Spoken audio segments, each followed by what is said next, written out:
Jadi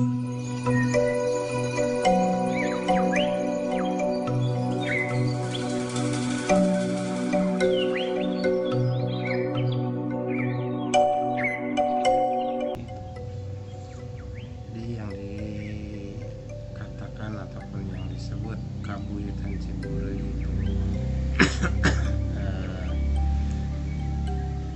kata adalah di sini itu kebiasaan ataupun dijadikan tradisi. Itu tempat perkumpulan para sesepuh waktu zaman dahulu dalam rangka membicarakan ataupun menyawarakan masalah sejarah ataupun kehidupan yang akan datang. Ya, sampai sekarang di sini itu tetap namanya tidak dirubah, cuman dipanggilkan Pantenan, itu panggilan pendek. Panggilan pendeknya lokasi ini bagi warga di sini itu namakan Pantenan ataupun Pantenan. Jadi panggilan pendek ataupun kepanjangan itu sama. Sama. Cuman antara kata Sunda dengan kata nasional itu berbeda. Gitu. Kalau dipanggil di Sunda itu Pantenan itu tempat penetapan ataupun tempat pertemuan. Jadi kalau dikatakan secara umumnya, dikatakan secara nasionalnya itu tempat perkumpulan atau tempat pertemuan juga sama. Cuman beda antara sedikit-sedikit bahasa itu. Jadi kalau kata Ciburu itu tempat teruntuy ataupun turunan-turunan. Jadi dari zaman dahulu sampai sekarang, di sini tuh yang dikatakan ataupun yang tersimpan secara turunan-turunan sejarahnya di sini. Yang dikatakan secara tulisan-tulisan naskah Sunda kuno. Itu yang dikatakan ataupun yang disebut turunan-turunan dari sini. Ya, seperti Pajajaran ataupun gunung kerajaan-kerajaan yang lain, itu semua itu satu keluarga, cuman dalam penugasan ataupun penyebaran waktu zaman dahulu itu berbeda dengan zaman sekarang. Jadi yang dikatakan berbeda itu masalah penugasan ataupun tugas-tugas masing-masingnya. Itu semuanya itu dikatakan sebenarnya itu sama gitu. Cuman kalau sekarang itu bisa dijadikan perbedaan. Yang dikatakan berbeda itu masalah tata dan cara sebab syariatnya. Kalau masalah intinya itu semua sama, tidak ada yang dikatakan perbedaan.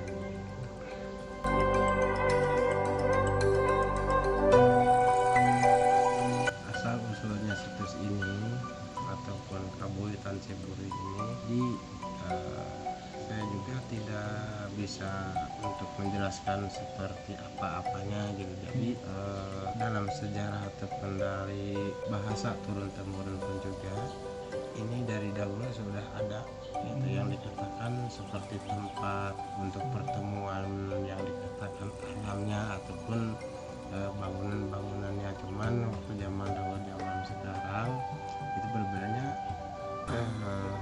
Sekarang itu udah dijadikan permanen ataupun bisa dikatakan besar ataupun leluasa lokasinya, jadi seperti bangunan. Kalau zaman dahulu dibilangnya itu saung ataupun tempil kecil. Jadi yang dikatakan dulu ataupun sekarang itu bedanya antara luas dan kecil gitu. Jadi yang dikatakan dahulu sampai sekarang tetap tidak bisa disebutkan awal mulanya itu yang dikatakan peninggalan secara alamnya yang disebutkan tempat Batu Ampar Kaum Selatan. Itu dari zaman dahulu sampai sekarang tidak bisa untuk dijadikan bahan-bahan yang lain. Jadi itu sudah dijadikan tradisi ataupun simbol ataupun siloka masalah perjalanan kita yang merubah tidak merasa, bahkan yang dirasakan ataupun yang terjadi yang disebutkan perubahan itu pasti ada, karena yang disebut perubahan ataupun kita yang merubah karena situasi dan kondisi antara negara ataupun alam berikut isinya yang dikatakan manusia itu sudah banyak yang berbeda, karena perubahan-perubahan itu diciptakan dengan kita. Jadi sang pencipta ataupun sang Tuhan yang Maha Kuasa itu tidak bisa istilahnya untuk merubah, terkecuali hamba ataupun kita-kitanya yang merubah. Cuman yang tuh ya katakan Tuhan itu untuk menyiapkan ataupun mengadakan, misalnya untuk mengantar masalah keinginan ataupun apa yang diinginkan seseorang ataupun makhluk.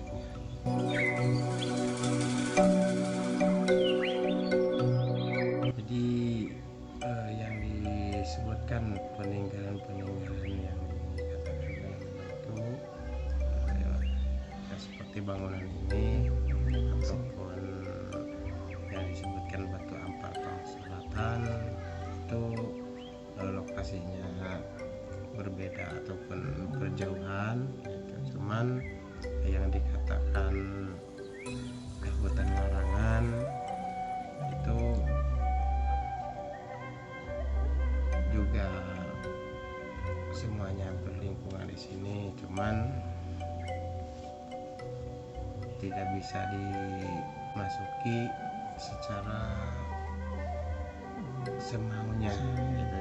Jadi di sini tuh mempunyai waktu dan ketentuan masing-masing gitu. Itu yang dikatakan Ciburuy ataupun dalam kata adat istiadatnya pun juga yang dikatakan ataupun suka disebut Tukuh Ciburuy. Jadi yang ketukuhan ataupun yang dikatakan ketentuan itu, jadi ataupun disebut watak itu bukan watak seseorang ataupun bisa dikatakan sama anak-anak gitu, tapi yang dikatakan tukuh ataupun adat yang tidak bisa dirubah ataupun tidak bisa dijadikan kebiasaan itu masalah tata cara adat istiadat pekerjaan di sini. Jadi itu semuanya itu mempunyai waktu yang berbeda. Jadi bagian-bagian pun satu lokasi ataupun satu profesi itu berbeda waktu. Itu yang dikatakan di sini itu yang disebut acara adatnya gitu. Jadi di sini itu waktunya penyiram ataupun pemandian barang-barang peninggalan ataupun membuka barang peninggalan itu yang di tempat rumah adat Patamon itu waktunya Rabu itu kalau di pedalaman itu yang disebut sejarah naskah Sunda kuno dan senjata lainnya untuk perlengkapan itu waktunya itu hari Kamis ataupun malam Kamis, tidak ada waktu-waktunya.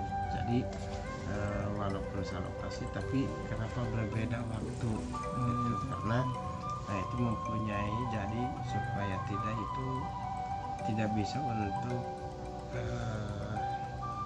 menyamakan dalam segi sejarah ataupun pelaksanaan. Jadi supaya tidak bisa untuk istilahnya tidak bisa mengganggu aktivitas ataupun kegiatan yang lain. Jadi istilahnya menyusunkan sesuatu itu dalam cara itu dengan matang. Jadi leluhur itu yang dikatakan karuhun kita semua itu orangnya cerdas pintar saja gitu. Jadi punya pengertian antara lahir dan batinnya gitu. Jadi tidak sewenang-wenang ataupun tidak sekama-kama untuk menugaskan ataupun bikin kegiatan. Jadi itu semuanya sudah dirangkum ataupun sudah dipikirkan dari